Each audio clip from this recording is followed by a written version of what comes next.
साक्री तालुक्यातील देशशिरवाडे येथे दोन सख्ख्या भावांसोबत दोन सख्ख्या बहिणींचा विवाह झाला होता. मात्र विवाह झाल्यानंतर दोघा भावांनी त्यांचा छळ सुरू केला. छळाला कंटाळून दोन्ही बहिणी माहेरी निघून आल्या.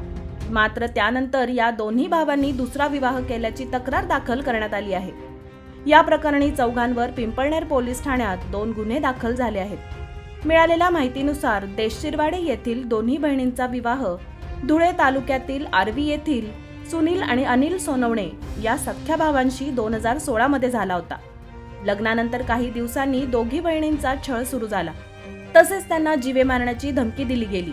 त्यामुळे दोन्ही बहिणी मुलांना घेऊन साक्री तालुक्यातील देशशिरवाडे येथे माहेरी आल्या. करोना काळात त्यांचा सोनवणे कुटुंबियांशी संपर्क झाला नाही. त्यानंतर दोघी बहिणींना गाफील ठेवून सुनील आणि अनिल सोनवणे यांनी दुसरं लग्न करून घेतलं, अशी तक्रार पीडित बहिणींनी दिली आहे.